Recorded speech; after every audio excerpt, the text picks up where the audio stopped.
আমার আব্বু মারা গেছে এই জানুয়ারি মাসের 2 তারিখে, 3 তারিখে মারা গেছে।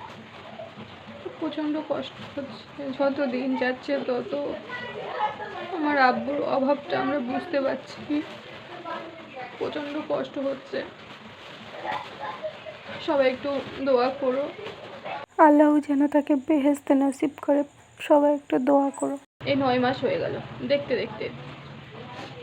আমার আব্বু যখন মারা গেছে আমি তখন 8 মাসের প্রেগনেন্ট ছিলাম।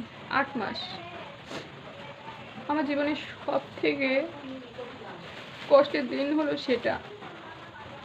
এর মতো আঘাত আমি কোনো দিনও পাইনি, পেয়েছি কিন্তু ওর থেকে অনেক ছোট ছোট। কিন্তু আব্বু মরে যাওয়ার যন্ত্রণাটা যে কতটা, সেটা যার গিয়েছে সেই জানে, যার গিয়েছে সেই জানে। যার যায়নি তারা এখনো বুঝবেও না, জানবেও না।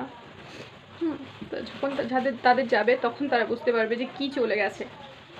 আমার চলে গেছে আজকে আমি বুঝতে পারছি। যখন অন্যদের গিয়েছিল, আমার যখন যায়নি, অন্যদের গিয়েছিল, তখন হয়তো যেতাম, মারা গেছে দেখে চলে আসতাম।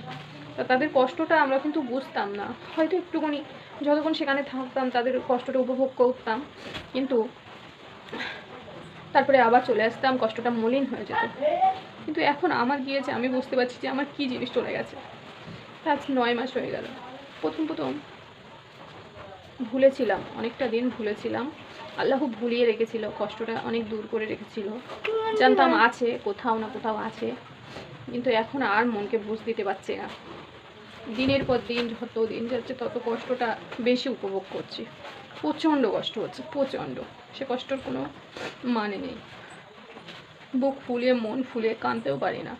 জয়েন্ট ফ্যামিলিতে থাকি তো কাঁদতেও পারি না। আল্লাহ তাকে ভালো রাখো, এটাই কামনা করি। এই যে আমার বেবি দেখো, এই যে আমার ছোট্ট বেবি।